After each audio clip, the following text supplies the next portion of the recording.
Hey, it's Eric G. Around the House is sponsored by Baldwin Hardware. For 75 years, Baldwin Hardware has been known for its first-class quality and craftsmanship in door and cabinetry hardware. As an alumnus of the Baldwin Hardware Design Council, I can say I have seen the details and quality from design to the finished product. If you're looking for a new style and old-world craftsmanship, I can tell you there is only one Baldwin Hardware. Check out what would look great in your home at baldwinhardware.com.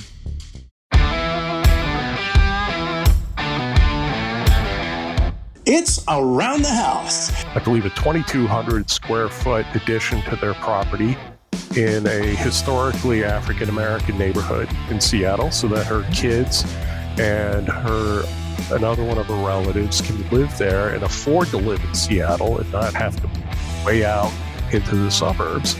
And the city was saying either to build housing units, which she can't afford to do, or pay the city $77,000 just to be able to get the permit, to be able to construct the additional housing, which when you add that money onto the cost of building in Seattle, makes the entire project uneconomic. When it comes to remodeling and renovating your home, there is a lot to know, but we've got you covered. This is Around the House. Welcome to Around the House Show. This is where we help you get the most out of your home through information and education every single week. Thanks for joining us today. We have one of my favorite organizations out there that is protecting all of us, the Institute for Justice. And we've got Bill Maurer on from the Seattle office because he's got an amazing case here. Welcome back to the show, brother. Oh, thank you. So happy to be back. This is great.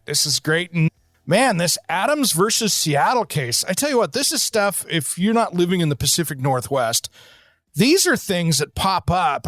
I live in the Portland area, I used to live in Seattle. Let's talk about what's going on, because this mandatory housing affordability program they got is really putting general homeowners in a bind. Yeah, that's exactly right.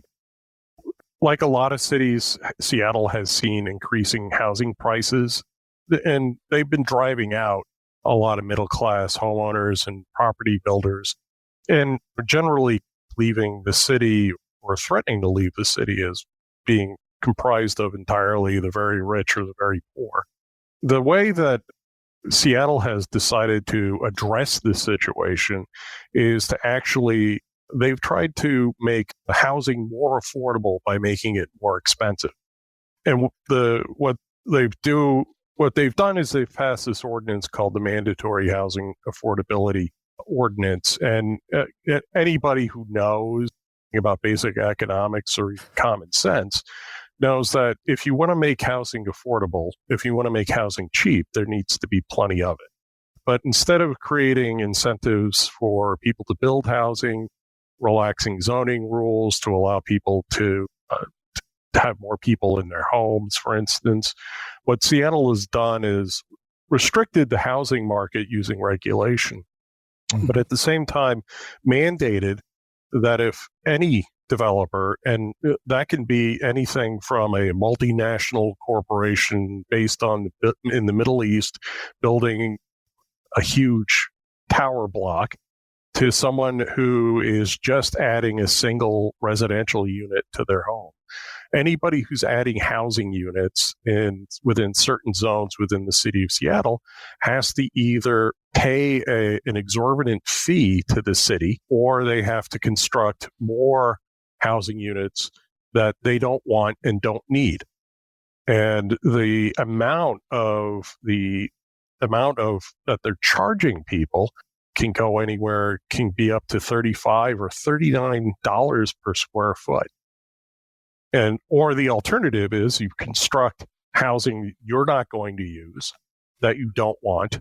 And for single family residents, this is particularly difficult. Or single family property owners is particularly difficult because you're essentially turning your house into an apartment building with residents that in a choice that you don't particularly want to make. And the city is doing all this in the name of affordable housing. They take the money that they're charging people and they're using it to affordable housing units elsewhere, or they're allowing people to move into the affordable housing units that owners are forced to construct when they add a housing unit. And what this has done is it squeezed a lot of middle-class people out of being able to add housing, basically any units, to their homes or to their property. And it's a condition of your building permit. You have to pay, you either have to pay a fee, or you have to build this additional housing, or you don't get your building permit. And we're representing Anita Adams and her family, who are attempting to add I believe, a 2,200 square foot addition to their property in a historically African-American neighborhood in Seattle, so that her kids and another one of her relatives can live there and afford to live in Seattle and not have to move way out into the suburbs. And the city was saying either you need to build housing units, which she can't afford to do, or pay the city $77,000 just to be able to get the permit, to be able to construct the additional housing, which when you add that money onto the cost of building in Seattle, makes the entire project uneconomic. And consequently, she's not able to do it. Sad is this isn't something that's just happening in Seattle. This is something that's happening around everywhere. In Portland, Oregon, here where I live, just south of you guys, if somebody has a house fire and their house burns down and the insurance has to come in, the city can charge them $60,000 in development fees just to get the building permit to put the house back on it. Mm-hmm. So it's great that you're fighting some of this, because this is one of those things that is so counterintuitive to actually helping someone. Yeah, it's creating the circumstances where people are either disincentivized to build, or they're prohibited from building at all. And that makes the supply of housing less, which makes the cost of housing more. And somehow the city thought that this would result in more housing units for less money, when what it's doing is resulting in fewer housing units for more money, as common sense would have been instructed. And because of this isn't just bad public policy, but it's not just that. It's also unconstitutional, because the government can do things like, if you're building, say you own a lot, undeveloped lot, you build a house there. And because of that, the government has to extend a sewer line there, or a water line, or additional utilities.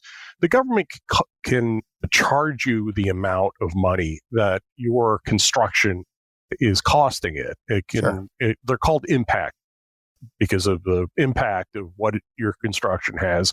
That's the cost of things in the city itself. But the U.S. Supreme Court has made clear for decades that those impact fees, they have to have a proportionality and a relationship to what it is your project is doing, because otherwise the government is simply coercing people out of money or property simply because they need a building permit. And that is unconstitutional. Yeah, it is a shakedown, and it's unconstitutional, and we believe that the federal courts will strike this down, because it is not consistent with the holdings of U.S. Supreme Court cases dating back decades. And this isn't the first issue that you and I have talked about, just the city of Seattle. These guys, and sorry for city of Seattle people, you're listening on the radio right now, but man, they are not good with housing and constitutional rights these days with the development office over there, because it seems that they just keep stepping on their own toes. Every turn they make a new policy, it's can't do that either. And this is just another one on the pile. Yeah. It all goes back to my first point, which is that what makes housing affordable is that there's plenty of it. And certainly violating someone's constitutional rights does not make housing affordable. Yeah. And conditioning a building permit on essentially holding a building permit hostage in response or in expectation of a payment, that doesn't make housing affordable. No. And for big developers, they can handle this fee and can pass it on to they can pass the fee on to the type of people who are able to buy condos or rent expensive apartments in Seattle in large buildings. But for small builders and small property owners who want to add housing units, this effectively shuts that door to them. Don't go anywhere. Around the House will be right back.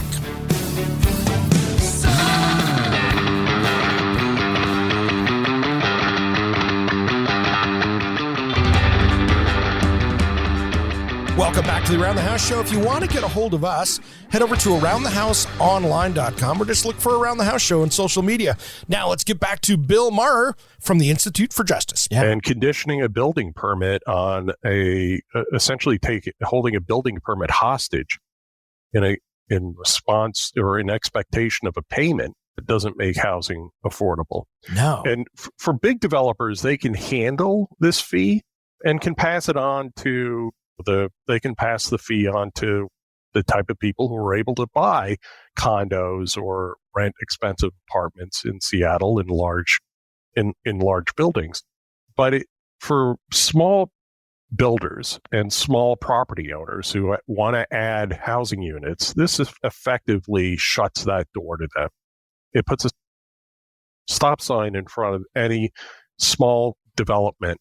And you would think that the city would want the largest amount of people developing properties and would want small developers to develop properties, and so that you have a greater diversity and a closeness between the people building the homes and the people buying them.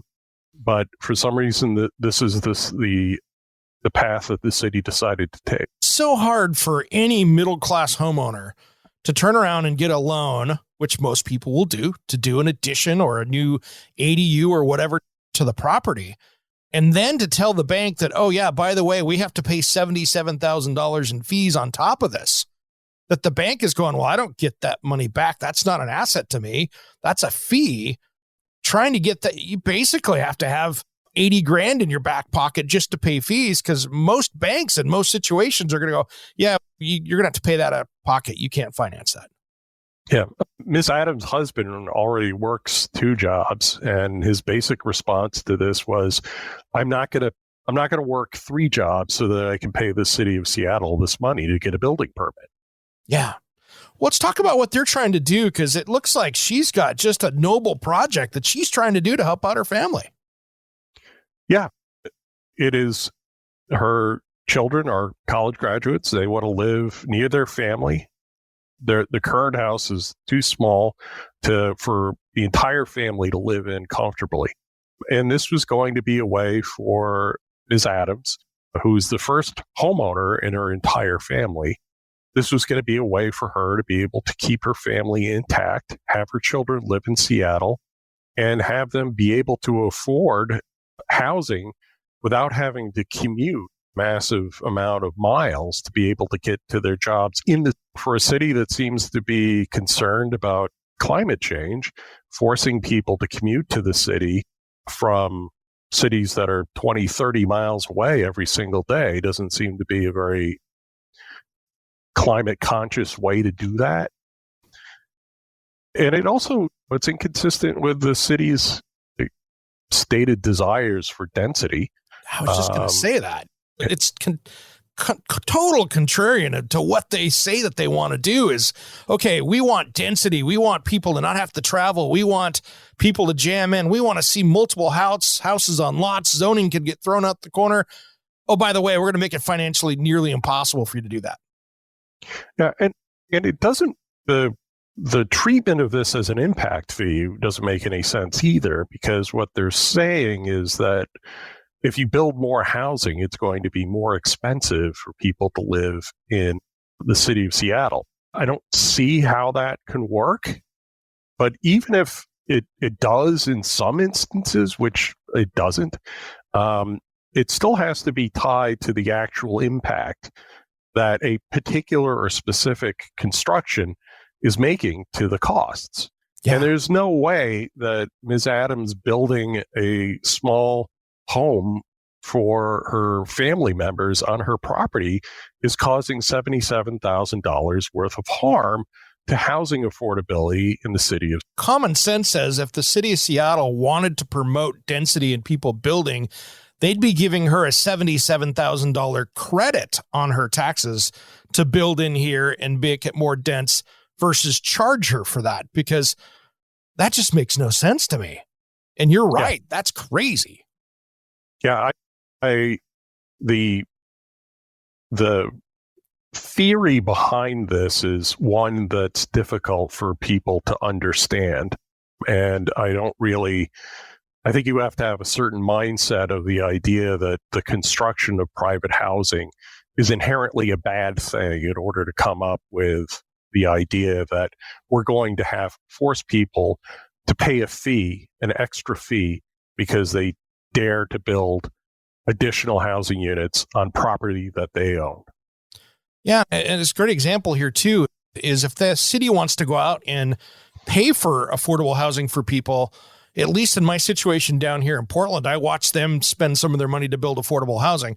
There is not a more expensive way to build affordable housing in a town is to have your city do it for you versus a private developer, because they did that here in Portland recently, and I was having some discussions with people. It was twice the cost of what it would have been if they would have said, hey, Mr. or Mrs. Builder, we want you to give us a bid on affordable housing. And that would have been built to a better grade than what they were doing. Yeah, the housing units that they've been constructing using the fees have, I believe, come in around $1.2 million per housing unit, which is higher than the cost of the entire building that Ms. Adams is constructing. It just blows my mind again that they're trying to do this. So I really appreciate, man, with what you guys are doing at Institute for Justice for this, because these people here taking on a city like you guys do and help people like this is really important, because it not only does it change her situation, it changes all across the country when you start to get this kind of case law out there, because now we can report back and go, hey, in the Adams versus Seattle case, they said this, and that helps people, especially when the way you guys are doing this. So it hats off to you guys for helping out the public with these type of development cases. Well, thank you. And that's the idea, is that we want to create precedent so that other people who are being abused by other municipalities elsewhere in the country can point to that and say, look, you can't do what Seattle did. And Seattle's program is unique because there's a lot of cities that have these kinds of development or housing affordability impact fees, but Seattle's the only one that doesn't have a cutoff. So as small as you can possibly get it, they treat the multinational billion-dollar development corporation the same as the small middle-class person who wants to add a dwelling unit. And that's unique, and we don't want to see that spreading to other cities, because the end result is going to be a less housing, more expensive housing, sure, and more violations of people's constitutional rights.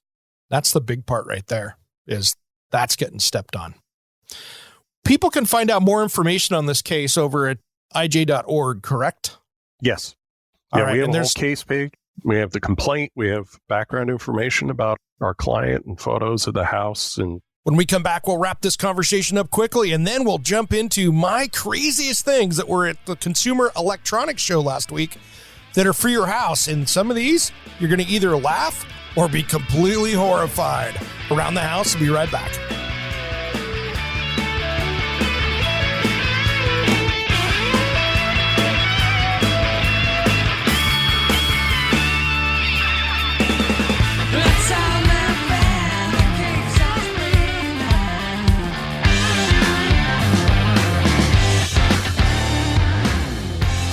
Welcome back to the Around the House Show. Now let's get back to our discussion and wrap this up quickly with Bill Maurer from the Institute for Justice.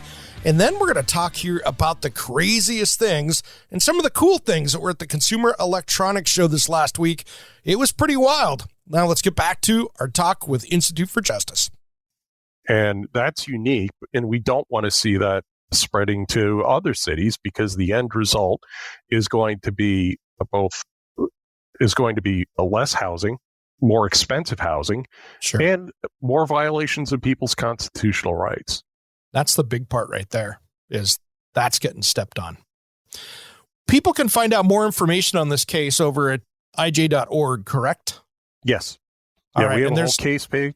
We have the complaint. We have background information about our client and photos of the house and what they want to build, and it's all right there. And there's one important thing on this page up there that I want you to take a look at as our listening audience that I can give a request for. There's a little yellow button that says Give Now up there. These guys can always use the help because they're fighting for people like you out there to make life a little bit easier and to protect those rights that you've got here in the United States. So, Bill, thanks for coming on today, man. I really appreciate it. And you guys just keep up the work. You guys worked with me 15, 18 years ago when we were trying to stop interior design legislation here in Washington State when I was a resident there. And you guys helped us through that. And that was a huge battle that we won. And that was really nice to do that. Hats off to you guys. And thank you for doing the good work. Oh, thank you. My pleasure for being on. And I appreciate you spreading the word about the lawsuit and what it is we're doing. Thanks for coming on today, brother. Well, let's get over to talking about the Consumer Electronics Show. Now, this is down in Las Vegas every year, and this is kind of the first really big live event that happens in Las Vegas each year. We've got Consumer Electronics Show. The next typically is the World of Concrete, and then, of course, there is the show that I attend to, which is the Design and Construction Week, which will be later on this month. Now, the Consumer Electronics Show is where people come out and pretty much bring out the latest of technology each and every year. And there was a lot of different themes. And I noticed I sat through a lot of the online presence of these big rollouts, you know, for Samsung and all these different people, LG, they had their different rollouts that were online that I could take a look at. And of course, I had people on the field down there taking a look for me as well, because quite frankly, I'm getting ready for my TV show right now. So I couldn't make it down to Vegas when I'm going to be down there in just a few weeks. There were some cool things. I was talking to Nick Miles from Our Auto Expert. You've heard him on here before. That show, and he was talking about the Dodge pickup, the electric one that's just coming out. That is going to be something to watch. You know, Dodge on these Ram trucks, they were well behind the game because Ford came out with their Lightning and Chevy GMC came out with theirs. Dodge Ram decided to bring out, and I guess it's Ram now, decided to bring out their truck. They reimagined this electric truck, and I like it when a company, and I've probably owned one Dodge in my life, so I'm by no means a Dodge flag waver, but I like some cool stuff with this. Some of the things that I thought were neat from a work truck perspective is they reimagined how a truck works. You think about that. There's that firewall right between the engine compartment and the cab. That's that big piece of metal right there. Well, if you don't have an engine up front and that you've got electric motors, you don't need that firewall. So what they did is they created a tunnel pass through from the front bumper all the way to the back. So you could literally put in 16-foot lumber inside the cab underneath the tonneau cover in the back and keep it dry and haul it because it goes under the driver's console there between the front seats. Thought that was pretty trick. The next thing that I thought was really cool was that they had, and this was, I thought, amazing. For so many people out there that are contractors, they have the seats are on these rails, kind of like what you see rails that an airplane seat are on. You know, you kind of notice those little tracks that they slip on. This is the same kind of thing with these automotive seats that are in this truck, but you can adjust them. So they slide on the rails, and that means you can also remove them. So if you're a contractor and it's just you running around, but you want to have maybe the dog in the back or the dog in the front, or you want to have your toolboxes in the back because the floor is now flat because you don't have that hump in the middle for the drivetrain, it's pretty trick. You can now stack all your stuff and use that as inside protected storage. So those seats pop right back out. You can unload the tools, snap the seats back in, and keep going. So I thought that was really, really cool. That was one of those things that I was like, all right, that's good. And of course, there was lots of different companies that had infotainment systems and all the different stuff and all the different smart car, concepts that are out there that are all electric. So something to think about coming forward, but that's not really what we were there for to take a look at. And now the other thing is too, I thought that was interesting. Traditionally, when you sat down for these big presentations, you would sit there from start to finish. If they were an hour, 95% of it was talking about new products. What was interesting this year is there was a general theme from a lot of the product manufacturers that about 40%, most of the time it was the first 40% of the time, they talked about their sustainability practices and what they were doing to remove like post-consumer waste and all those different things. They started out probably the first 20, 25 minutes on almost every one of these talking about their platform and what they're going to do to be more efficient. So there was a little bit less products that came out that they discussed only because many of them were using that time to talk about what their in-house initiatives were for doing that. So that was kind of interesting. But there was a lot of other smaller companies that were very interesting out there. What I liked is there's a lot of the robot vacuum series. I love robot vac. I have one of the Smart Things Samsungs at my house. For my dogs, it is great because I have hardwood floors and it goes around and picks up hair. I can set it to go around the house, once or twice a day, charges back up.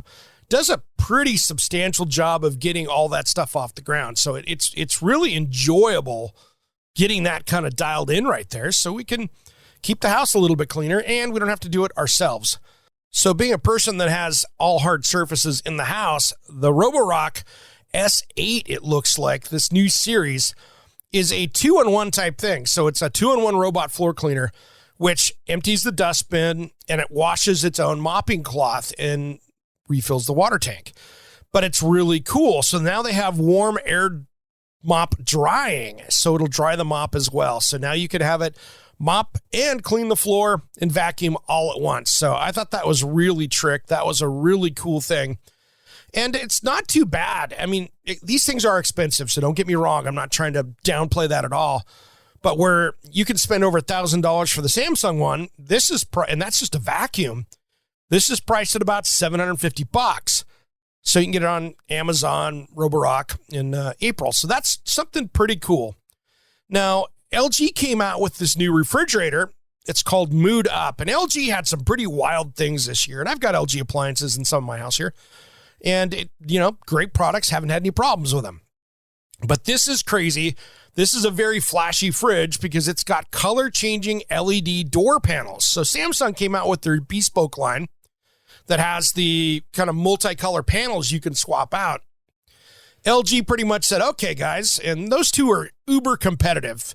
Some people think that they're the same company. No, it appears they hate each other from the things that I've seen personally, but those guys do not like each other. So they are not competitors on the same page. So LG came out with their new one, and with the ThinkQ mobile app, you can actually change the panel color just by using your app. So if you want it to be bright orange or blue or red or pink or whatever, you can change that.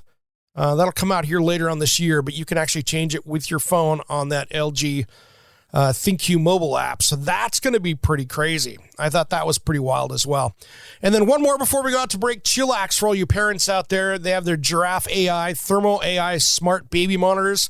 If you're that person that's worried about your baby going to sleep and having an eye on it, they have got the monitor for you, made by Chillax. It's about $400, but man, it is going to give you all the alerts you'll ever need to make sure that baby's moving right, temperatures are right, everything else. It is literally sitting over the crib looking down, and it is giving you all the information and warning you when things don't go right.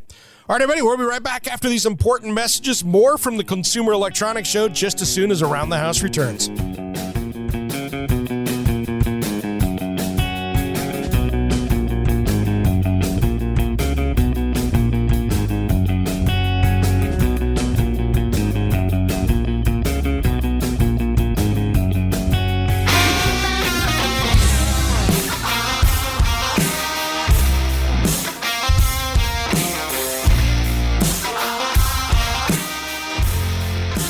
Welcome back to the Around the House Show. This is where we help you get the most out of your home through information and education, all while we're having fun. Thanks for joining us today. Well, before we get to the Consumer Electronics Show stuff that we found out from this last week, let's talk about how you can get a hold of us. Make sure you follow us over on social media. That's going to be Around the House Show. And then make sure you join over on Facebook, Around the House Nation. That is our closed group. where we're still building that. We've got about 1,000 people over there, but that is where you can share your projects and basically show your handiwork in a safe space that we patrol and make sure that, the trolls get kicked out of there.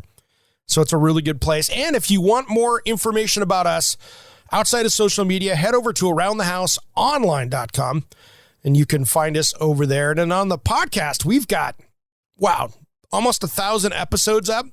So if you're looking for some specific information, go over to Around the House Online. You can click on the podcast right there on that website. That'll take you over to the main one because I love Apple Podcasts, but a lot of these companies only put up 299, 300 episodes, and then they want you to go back to the original. That's where the original is, where we've got all those different episodes. Now, let's talk about some of the cool stuff that I saw here at the Consumer Electronics Show. If you like, those hummingbird feeders and bird feeders, they have a cool one. It's the Bird Buddy camera. It is an embedded bird feeder. My wife would love this. So they're really cool, but they've got a wireless camera that's built into the bird feeder.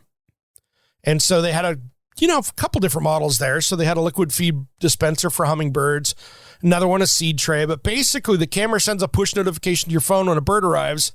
And the Bird Buddy app will even identify bird species, so you can store the information in the database for reference. So I thought that was kind of trick. That was pretty cool for all you bird lovers out there. Now, here's another one that was kind of funky that I want to get your opinion on it. So make sure you comment over and Around the House and see what you think about this one here. This was kind of interesting. Dandy, the weed killing robot.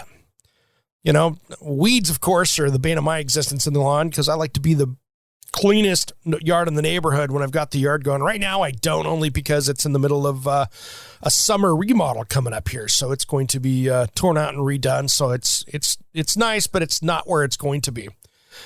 And who likes to crawl across the grass and pull out all your weeds? And I don't like to go do a bunch of weed killer all over the lawn either because it's not good for the environment, nor my pets or anything else.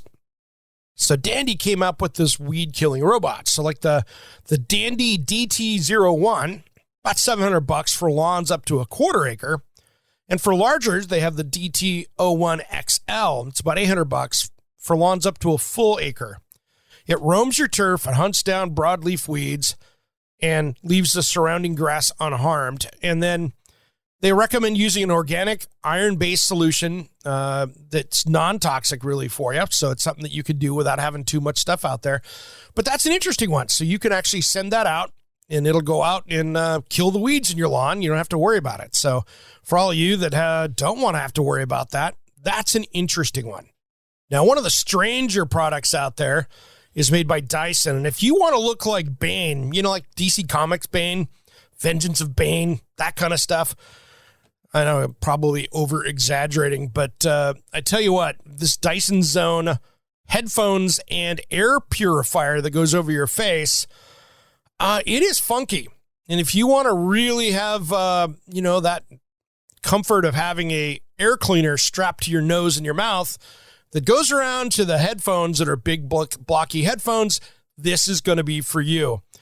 It is not attractive. It looks weird. And yeah, it's like a modern Bane from DC Comics. So that one to me wouldn't catch me dead in one of those. That one is, that's a no-go. Other stuff too that I thought was cool out there. There's a lot of, OLED stuff out there from TVs and all that stuff. Masonite came out with their Empower door. I saw a little tease of that this last year. That has basically has the Yale Smart Deadbolt and a Ring video doorbell built into the door. So it is a full smart door that way. And then Moen came out with some sprinkler controllers. They came out with one with some soil sensors. I've been using the Ratio, RACHIO one for years, but Moen decided to come out with one, which is cool. And they can do that. So that was, again, pretty impressive. And another thing that came out that was interesting was the Ring car cam. Now, this was a hot item. You probably saw this one on the news. So if you've got the Ring thing, you could actually put the Ring car cam on your vehicle's dashboard and or snap it on the windshield, and it plugs into the car's OBD port. And it will record what's going on both inside the cabin and in front of the car while the vehicle's in motion. And you can say, Alexa and then the record, and the camera will capture what's going on even when the car is still. So that kind of seems creepy. And it could be easy reassuring if you maybe get pulled over in a fender bender or something like that. You could sit there and just go, hey, record and deal with it that way. But it's one of those things that could be interesting, but it's going to really track a lot of the information. So the newer the car, the more information it'll get, because that OBD port will give that data from the vehicle. So it will give a lot more information that it's going to do. So that's an interesting one right there. And TVs were huge, as we were talking about at the end of the day. Now, here's the one that I thought this one, I think, jumped the shark. And I get what they're trying to do here. But if you're eating breakfast or you're having lunch, I'm sorry. This is not maybe the most delicate subject to deal with here, but made by Witherings, the U-Scan urine analyzer. Yes, this puck sits down inside the bowl of the toilet, and this U-Scan is a smart Wi-Fi connected puck that sits inside the toilet, and it analyzes your urine. Comes with 2 types of replaceable cartridges, and so it'll do everything for the females and men and hydration and everything else. And here's the weird part. This is where it jumps the shark. It can even test, basically tell the difference between various users in the family. Yes, and they call it the Stream ID feature. Yeah, we can't. I'm just not even going to go there. That one is interesting, and it seems like out of some weird, bad James Bond knockoff movie or something. Not cool. But there are some other medical devices that I thought were pretty cool out there as well. Another one that I thought was nice, there's a made by Valenacell. It is a compact version health monitor that basically gets worn on your fingertip, and it can actually give you the all your monitoring on that, so you can get all the different blood pressure and all that different stuff out of it. So pretty cool way to have a cuffless blood pressure monitor for you. So that's not a bad way to go either. As far as the healthy stuff, I like that. If you're trying to stay healthy, you don't have to go to the doctor and pay those big fees. That's how you do it. Now, as you guys know, I live in the Portland metro area here in Oregon, and this is kind of the shoe capital of the world here, because we've got Nike and Adidas and all the major shoe companies are here. My Keen Boots, Columbia Sportswear, all these different sportswear companies have either offices here, or like Nike, where they've got about half the state here, I think. It's the shoe central right here.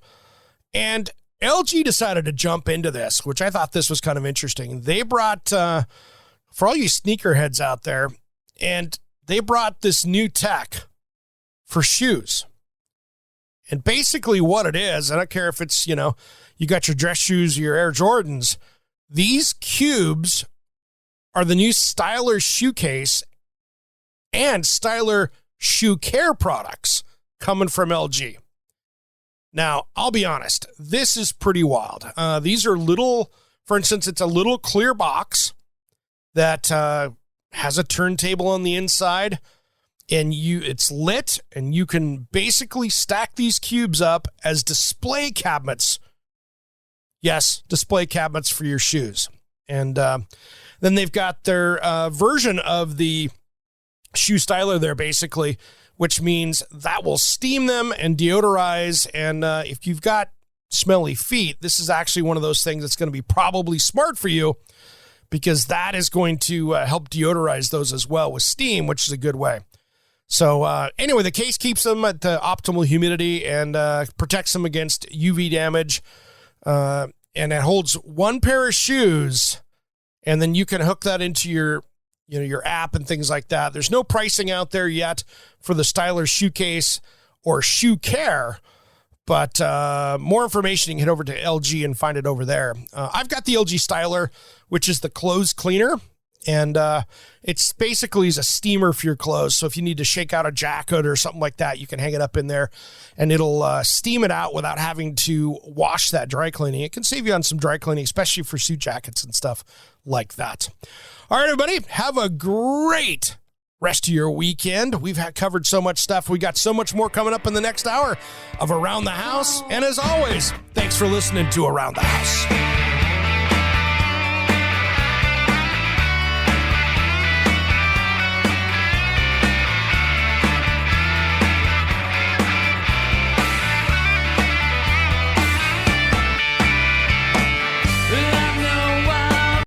Hey, it's Eric G. from Around the House. Are you planning a decking or siding project this year?